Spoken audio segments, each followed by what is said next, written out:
नमस्कार, SV exam मंत्र में आप सभी का स्वागत है। आज के इस प्रैक्टिस सेशन में हम आज के मुख्य समाचारों पर आधारित 10 बहुत ही इंपॉर्टेंट और न्यू क्वेश्चंस पर डिस्कस करेंगे। तो चलिए बिना किसी देरी के शुरू करते हैं। क्वेश्चन 1 देखते हैं। टॉपिक है साइंस और टेक्नोलॉजी। ध्यान से रीड कीजिए। भारत के पहले इंजीनियरिंग बायोलॉजी स्नातक पाठ्यक्रम के लॉन्च की घोषणा किसने की? Option A Dharmendra Pradhan, option B doctor Jitendra Singh, option C Mansukh Mandaviya, option D Nirmala Sitharaman. और इसका करेक्ट आंसर है option B doctor Jitendra Singh. यदि आपका आंसर सही था तो आपकी प्रिपरेशन बहुत अच्छी है। यदि गलत भी हुआ कोई बात नहीं, ये फैक्ट अब आपकी मेमोरी में हमेशा के लिए जुड़ गया है। केंद्रीय मंत्री डॉक्टर जितेंद्र सिंह ने भारत के पहले इंजीनियरिंग बायोलॉजी ग्रेजुएशन कोर्स की शुरुआत की घोषणा की। इस पहल का उद्देश्य कुशल जैव प्रौद्योगिकी कार्यबल का निर्माण करना है। धर्मेंद्र प्रधान केंद्रीय शिक्षा मंत्री हैं। मनसुख मांडविया केंद्रीय स्वास्थ्य एवं परिवार कल्याण मंत्री हैं। निर्मला सीतारमण केंद्रीय वित्त मंत्री हैं।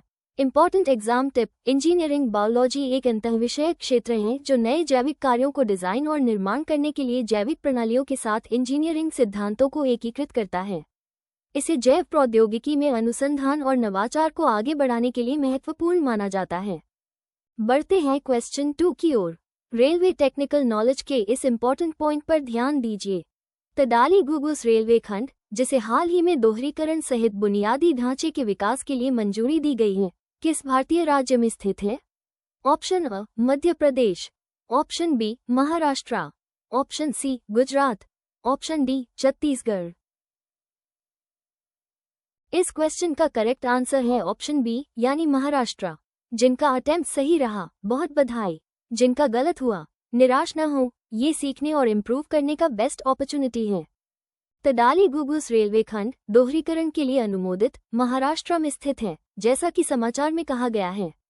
मध्य प्रदेश, गुजरात और छत्तीसगढ़ पड़ोसी या आसपास के राज्य हैं, लेकिन इस विशेष रेलवे खंड का स्थान नहीं है। इंपॉर्टेंट एग्जाम टिप: भारतीय रेलवे नियमित रूप से नेटवर्क क्षमता बढ़ाने और परिचालन दक्षता में सुधार करने के लिए ट्रैक दोहरीकरण जैसी बुनियादी ढांचा परियोजनाएं चलाती है। ये विकास देश भर में तेजी से माल ढुलाई और बेहतर यात्री सेवाएं प्रदान करने के लिए महत्वपूर्ण है। क्वेश्चन 3 देखते हैं। टॉपिक है हेल्थ और मेडिकल अफेयर्स। ध्यान से रीड कीजिए। युवाओं में नशा मुक्त समाज को बढ़ावा देने के उद्देश्य से जागरूक जिगर पहल के केंद्रीय विषय को निम्नलिखित में से कौन सा दर्शाता है? ऑप्शन अ स्वच्छ भारत स्वस्थ भारत, ऑप्शन बी विकसित भारत के लिए नशा मुक्त युवा, option C digital India skill India, option D Beti Bachao Beti Padhao. और इसका करेक्ट आंसर है ऑप्शन बी विकसित भारत के लिए नशा मुक्त युवा। यदि आपका आंसर सही था तो आपकी प्रिपरेशन बहुत अच्छी है। यदि गलत भी हुआ कोई बात नहीं, ये फैक्ट अब आपकी मेमोरी में हमेशा के लिए जुड़ गया है। विकसित भारत के लिए नशा मुक्त युवा वेबिनार जागरूक जिगर का स्पष्ट विषय है, जो युवाओं के लिए नशा मुक्त जीवन शैली पर केंद्रित है। विकल्प ए स्वच्छता और सामान्य स्वास्थ्य से संबंधित है। विकल्प सी तकनीकी साक्षरता और कौशल विकास पर केंद्रित है। विकल्प डी बालिका की सुरक्षा और शिक्षा के लिए एक पहल है। इंपॉर्टेंट एग्जाम टिप: नशा मुक्त भारत अभियान सामाजिक न्याय और अधिकारिता मंत्रालय का भारत भर में नशीली दवाओं के दुरुपयोग से निपटने के लिए एक प्रमुख अभियान है। विकसित भारत की पहल 2047 तक एक विकसित भारत का लक्ष्य रखती है, जिसमें सार्वजनिक स्वास्थ्य और युवा सशक्तिकरण सहित विभिन्न पहलू शामिल हैं। बढ़ते हैं क्वेश्चन 4 की ओर। जुडिशरी और लीगल अफेयर्स के इस इंपॉर्टेंट पॉइंट पर ध्यान दीजिए। भारत में राष्ट्रीय मानवाधिकार आयोग NHRC की स्थापना किस अधिनियम के तहत की गई थी? ऑप्शन अ मानवाधिकार संशोधन अधिनियम 2019, ऑप्शन बी मानवाधिकार संरक्षण अधिनियम 1993, ऑप्शन सी राष्ट्रीय मानवाधिकार आयोग अधिनियम 1990, ऑप्शन डी मौलिक अधिकार संरक्षण अधिनियम 1995। इस क्वेश्चन का करेक्ट आंसर है ऑप्शन बी यानी मानवाधिकार संरक्षण अधिनियम 1993। जिनका अटेम्प्ट सही रहा बहुत बधाई, जिनका गलत हुआ निराश न हो, ये सीखने और इम्प्रूव करने का बेस्ट अपॉर्चुनिटी है। राष्ट्रीय मानवाधिकार आयोग NHRC की स्थापना मानवाधिकार संरक्षण अधिनियम 1993 के तहत की गई थी। यह अधिनियम इसके कामकाज के लिए वैधानिक ढांचा प्रदान करता है। विकल्प ए मूल अधिनियम में बाद के संशोधन को संदर्भित करता है। विकल्प सी और डी गलत हैं क्योंकि ऐसे किसी भी अधिनियम ने एनएचआरसी की स्थापना नहीं की। Important exam tip: NHRC Bharat में एक सांविधिक निकाय है जो मानवाधिकारों के संरक्षण और संवर्धन के लिए जिम्मेदार है। यह मानवाधिकारों के उल्लंघन की जांच करता है और उनके निवारण के लिए उपायों की सिफारिश करता है। अब आते हैं क्वेश्चन 5 पर। गवर्नमेंट स्कीम्स और पॉलिसीज का ये पहलू अक्सर एग्जाम्स में आता है। किस केंद्रीय मंत्रालय ने परिवारतन योजना के लिए दिशानिर्देशों को मंजूरी दी? ऑप्शन अ सड़क परिवहन और राजमार्ग मंत्रालय, ऑप्शन बी आवास और शहरी कार्य मंत्रालय, ऑप्शन सी पर्यावरण, वन और जलवायु परिवर्तन मंत्रालय, ऑप्शन डी भारी उद्योग मंत्रालय। यहाँ करेक्ट आंसर है ऑप्शन बी आवास और शहरी कार्य मंत्रालय। अपनी कंसेप्चुअल क्लैरिटी को ऐसे ही बनाए रखिए। चलिए इसके पीछे का रीजन और एनालिसिस भी समझ लेते हैं। आवास और शहरी कार्य मंत्रालय मोहा ने परिवारन योजना के लिए दिशानिर्देशों को मंजूरी दी। सड़क परिवहन और राजमार्ग मंत्रालय सड़क अवसंरचना और परिवहन नीतियों का प्रबंधन करता है। पर्यावरण, वन और जलवायु परिवर्तन मंत्रालय पर्यावरण संरक्षण पर ध्यान केंद्रित करता है। भारी उद्योग मंत्रालय भारी विनिर्माण के लिए जिम्मेदार है। इंपॉर्टेंट एग्जाम टिप: राष्ट्रीय राजधानी क्षेत्र एनसीआर में पुराने ट्रकों और बसों को बदलने की प्रक्रिया को तेज करने के लिए परिवारतन योजना बनाई गई है। इस पहल का उद्देश्य वायु प्रदूषण को दूर करना और क्षेत्र में परिवहन बेड़े का आधुनिकीकरण करना है। प्रिय स्टूडेंट्स, अगर आज के इंपॉर्टेंट क्वेश्चंस आपकी प्रिपरेशन के लिए यूजफुल लग रहे हैं तो इस सेशन को लाइक और चैनल को सब्सक्राइब जरूर करें। साथ ही अपने फीडबैक नीचे कमेंट बॉक्स में शेयर करें। बढ़ते हैं क्वेश्चन 6 की ओर। एग्रीकल्चर और रूरल डेवलपमेंट के इस इंपॉर्टेंट पॉइंट पर ध्यान दीजिए। भारतीय कृषि अनुसंधान परिषद (आईसीआर) के 98वें स्थापना दिवस पर किसान समृद्धि के लिए विकसित कृषि विजन का अनावरण किसने किया? Option A Amit Shah, option B Shivraj Singh Chouhan, option C Narendra Modi, option D Piyush Goyal. इस क्वेश्चन का करेक्ट आंसर है ऑप्शन बी यानी शिवराज सिंह चौहान। जिनका अटेम्प्ट सही रहा बहुत बधाई, जिनका गलत हुआ निराश न हो, ये सीखने और इम्प्रूव करने का बेस्ट अपॉर्चुनिटी है। केंद्रीय कृषि एवं किसान कल्याण मंत्री शिवराज सिंह चौहान ने विकसित कृषि विजन का अनावरण किया। अमित शाह केंद्रीय गृह एवं सहकारिता मंत्री हैं। नरेंद्र मोदी भारत के प्रधानमंत्री हैं। पीयूष गोयल केंद्रीय वाणिज्य एवं उद्योग, उपभोक्ता मामले, खाद्य एवं सार्वजनिक वितरण और कपड़ा मंत्री हैं। इंपॉर्टेंट एग्जाम टिप: भारतीय कृषि अनुसंधान परिषद (आईसीआर) भारत सरकार के कृषि एवं किसान कल्याण मंत्रालय के कृषि अनुसंधान एवं शिक्षा विभाग (डरे) के अंतर्गत एक स्वायत्त संगठन है। इसका मिशन देश भर में कृषि अनुसंधान और शिक्षा को बढ़ावा देना और समन्वय करना है। क्वेश्चन 7 देखते हैं। टॉपिक है इंडियन पॉलिटी और कॉन्स्टिट्यूशन। ध्यान से रीड कीजिए। भारत सरकार के पृथ्वी विज्ञान मंत्रालय की वर्तमान सचिव कौन है? Option A doctor K Sivan, option B doctor Srinivas Kumar Tummala, option C doctor S Chandrashekhar, option D doctor Ajit Kumar Mohanty. और इसका करेक्ट आंसर है option B doctor Srinivas Kumar Tummala. यदि आपका आंसर सही था तो आपकी प्रिपरेशन बहुत अच्छी है। यदि गलत भी हुआ कोई बात नहीं, ये फैक्ट अब आपकी मेमोरी में हमेशा के लिए जुड़ गया है। डॉक्टर श्रीनिवास कुमार तुम्माला को भारत सरकार के पृथ्वी विज्ञान मंत्रालय के वर्तमान सचिव के रूप में नियुक्त किया गया है। डॉक्टर के सिवना इसरो के पूर्व अध्यक्ष हैं। डॉक्टर एस चंद्रशेखर विज्ञान एवं प्रौद्योगिकी विभाग के सचिव हैं। डॉक्टर अजीत कुमार मोहंती परमाणु ऊर्जा विभाग के सचिव हैं। इंपॉर्टेंट एग्जाम टिप: पृथ्वी विज्ञान मंत्रालय मोज मौसम विज्ञान, भूकंप विज्ञान, समुद्र विज्ञान, ध्रुवीय विज्ञान और जलवायु परिवर्तन अनुसंधान के लिए जिम्मेदार है। इसका गठन समुद्र विकास विभाग और भारत मौसम विज्ञान विभाग के विलय से हुआ था। बढ़ते हैं क्वेश्चन 8 की ओर। इंटरनेशनल रिलेशंस और अफेयर्स के इस इंपॉर्टेंट पॉइंट पर ध्यान दीजिए। भारत की वर्तमान केंद्रीय वाणिज्य और उद्योग मंत्री कौन है? Option A Nirmala Sitharaman, option B Piyush Goyal, option C Subrahmanyam Jaishankar, option D Nitin Gadkari. इस क्वेश्चन का करेक्ट आंसर है ऑप्शन बी यानी Piyush Goyal.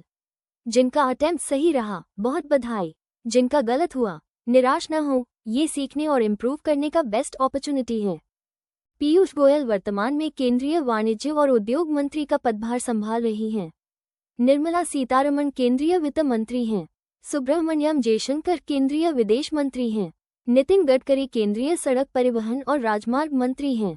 Important exam tip: वाणिज्य और उद्योग मंत्रालय विदेश व्यापार नीति तैयार करने और लागू करने और घरेलू उद्योग को बढ़ावा देने के लिए जिम्मेदार है। भारत की व्यापार नीति का उद्देश्य देश को वैश्विक अर्थव्यवस्था में एकीकृत करना और आर्थिक विकास को बढ़ावा देना है। क्वेश्चन 9 देखते हैं। टॉपिक है इकोनॉमी और फाइनेंस। ध्यान से रीड कीजिए। किस संगठन ने हाल ही में भारतीय सूक्ष्म, लघु और मध्यम उद्यमों (एमएसएमई) को वैश्विक बाजारों में विस्तार करने में मदद करने के लिए एक गाइडबुक लॉन्च की? ऑप्शन अ, भारतीय वाणिज्य एवं उद्योग महासंघ (फिक्की). ऑप्शन बी, व्यापार और निवेश कानून केंद्र (सीटीआईएल). ऑप्शन सी, सूक्ष्म, लघु और मध्यम उद्यम मंत्रालय। ऑप्शन डी, विदेश व्यापार महानिदेशालय (डीजीएफटी). और इसका करेक्ट आंसर है ऑप्शन बी, व्यापार और निवेश कानून केंद्र (सीटीआईएल). यदि आपका आंसर सही था तो आपकी प्रिपरेशन बहुत अच्छी है। यदि गलत भी हुआ कोई बात नहीं, ये फैक्ट अब आपकी मेमोरी में हमेशा के लिए जुड़ गया है। Centre for trade and investment law (सीटीआईएल) ने विशेष रूप से भारतीय एमएसएमई को अंतर्राष्ट्रीय बाजारों में विस्तार करने में सहायता करने के लिए गाइडबुक लॉन्च की। फिक्की एक प्रमुख उद्योग निकाय है लेकिन इस विशेष गाइडबुक को लॉन्च नहीं किया। एमएसएमई मंत्रालय एमएसएमई के लिए नीति पर ध्यान केंद्रित करता है लेकिन इस गाइडबुक के लिए लॉन्चिंग इकाई नहीं थी। डीजीएफटी मुख्य रूप से विदेशी व्यापार नियमों और निर्यात संवर्धन योजनाओं से संबंधित है। Important exam tip: MSME Bharat की अर्थव्यवस्था के लिए महत्वपूर्ण है, जो जीडीपी, निर्यात और रोजगार सृजन में महत्वपूर्ण योगदान करते हैं। सीटीआईएल वाणिज्य और उद्योग मंत्रालय भारत सरकार द्वारा स्थापित एक अनुसंधान केंद्र है जो अंतर्राष्ट्रीय व्यापार और निवेश कानून पर ध्यान केंद्रित करता है। अब आते हैं क्वेश्चन 10 पर। इकोनॉमी और फाइनेंस का ये पहलू अक्सर एग्जाम्स में आता है। भारत टैक्स एक प्रमुख अंतर्राष्ट्रीय प्रदर्शनी है जो निम्नलिखित में से किस उद्योग में क्षमताओं और प्रगति को प्रदर्शित करने पर केंद्रित है? ऑप्शन अ, ऑटोमोटिव। ऑप्शन बी, कपड़ा। ऑप्शन सी, सूचना प्रौद्योगिकी। Option D, pharmaceuticals. यहाँ करेक्ट आंसर है ऑप्शन बी, कपड़ा। अपनी कंसेप्चुअल क्लैरिटी को ऐसे ही बनाए रखिए। चलिए इसके पीछे का रीजन और एनालिसिस भी समझ लेते हैं। भारत टैक्स भारत का प्रमुख वैश्विक वस्त्र कार्यक्रम है जो भारतीय वस्त्र क्षेत्र की संपूर्ण मूल्य श्रृंखला को प्रदर्शित करने के लिए बनाया गया है। इसके नाम में टैक्स, टेक्सटाइल का सीधा संकेत है। ऑटोमोटिव उद्योग में ऑटो एक्सपो जैसे कार्यक्रम हैं। सूचना प्रौद्योगिकी में इंडिया मोबाइल कांग्रेस जैसे कार्यक्रम हैं। फार्मास्यूटिकल्स क्षेत्र में सीपीएचआई इंडिया जैसे विशिष्ट एक्सपो हैं। Important exam tip: Bharat tax का आयोजन भारतीय वस्त्र निर्यात संवर्धन परिषदों के एक संघ द्वारा किया जाता है। इसका उद्देश्य भारत को वस्त्रों के लिए एक वैश्विक सोर्सिंग और निवेश गंतव्य के रूप में स्थापित करना है। आगे बढ़ने से पहले आइए आज के सभी इंपॉर्टेंट फैक्ट्स को एक बार क्विक रिवीजन कर लेते हैं ताकि ये आपके दिमाग में पूरी तरह से सेट हो जाएं। 1. भारत के पहले इंजीनियरिंग बायोलॉजी स्नातक पाठ्यक्रम के लॉन्च की घोषणा किसने की? Answer, doctor Jitendra Singh. 2. Tadali Ghugus railway खंड, जिसे हाल ही में दोहरीकरण सहित बुनियादी ढांचे के विकास के लिए मंजूरी दी गई है, किस भारतीय राज्य में स्थित है? आंसर, महाराष्ट्र। 3. युवाओं में नशा मुक्त समाज को बढ़ावा देने के उद्देश्य से जागरूक जिगर पहल के केंद्रीय विषय को निम्नलिखित में से कौन सा दर्शाता है? आंसर, विकसित भारत के लिए नशा मुक्त युवाचार। भारत में राष्ट्रीय मानवाधिकार आयोग (एनएचआरसी) की स्थापना किस अधिनियम के तहत की गई थी? आंसर, मानवाधिकार संरक्षण अधिनियम 1993-5। किस केंद्रीय मंत्रालय ने परिवारतन योजना के लिए दिशानिर्देशों को मंजूरी दी?